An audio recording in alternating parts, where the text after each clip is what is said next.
All right, let's get right into it. Today, we're going to talk about a concept that the pros and market makers use every single day to understand the market. It's called gamma exposure. And with some amazing insights from my team at Elite Trade Radar, we're going to break down this invisible force that really pulls the strings on price movement. But first, you know the drill, the quick legal stuff. Just a reminder, this is all for your education. It is not, and I repeat, not financial advice. Always do your own homework before you make any decisions in the market, okay? Let's go. So let me ask you something. You ever found yourself just staring at a chart and the price is just stuck?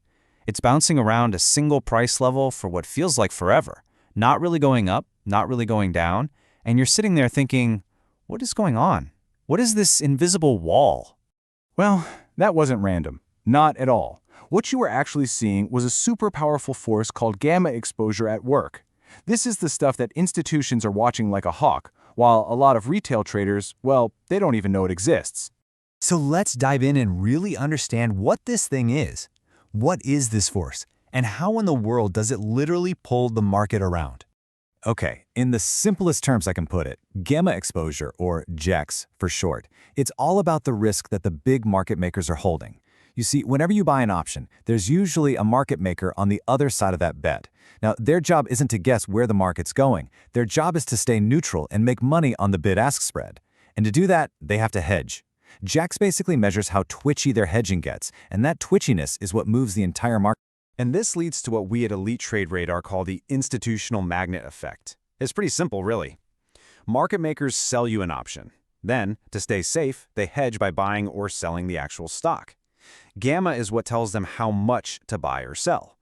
So, when a ton of gamma builds up at one specific price, their hedging activity becomes so intense that it literally creates a gravitational pull, sucking the price right to that level. It's kind of like a bowling alley that has the bumpers up. The ball just keeps getting nudged back to the middle. Now, this is where it gets really, really interesting. Gamma can be either positive or negative, and depending on which one it is, it creates two completely different market environments. Seriously, it's like two different worlds, and knowing which world you're trading in, that's everything. Check this out. On one side, you've got positive gamma. In this world, market makers are the stabilizers. They're selling when the market rips up, and they're buying when it dips down. This basically puts a lid on volatility, creating those slow, choppy, range-bound markets. But on the other side, you have negative gamma. Here, they become accelerators. They are forced to buy into strength and sell into weakness. It's like pouring gasoline on a fire, and it's what creates those huge, explosive trends that can make or break your month. Okay, so that's the theory. But how do we actually use this stuff? Well, it all comes down to finding and mapping three critical levels on your chart.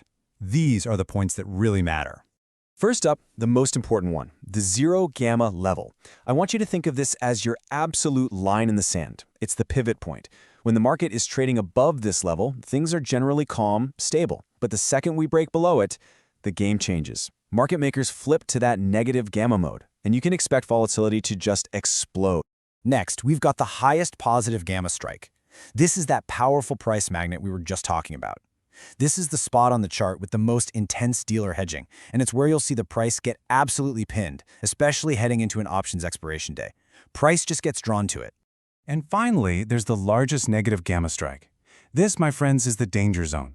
If the market breaks below this level with any kind of conviction, it can act like a tripwire, forcing dealers into a cascade of selling that kicks off a huge, accelerating trend to the downside. So, once you start putting these levels on your chart, your whole perspective begins to shift.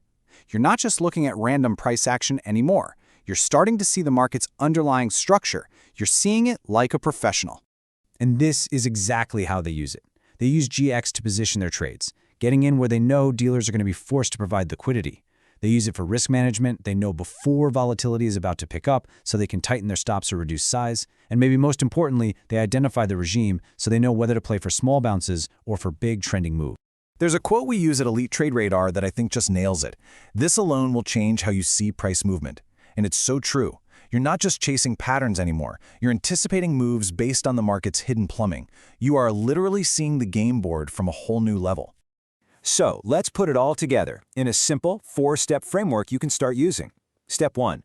Find that zero gamma level. That tells you if you should be expecting calm or chaos. Step 2. Find the highest positive gamma strike. That's your price magnet. Step 3. Mark those big negative gamma levels. Those are your volatility triggers. And then, step 4. You just watch how price reacts at these levels. If the market's above 0 gamma and gets near that big magnet strike, you know what? It's probably a terrible spot to look for a breakout, but it might be an awesome place for a quick fade. See? You're trading the map. And that really brings us to the big question.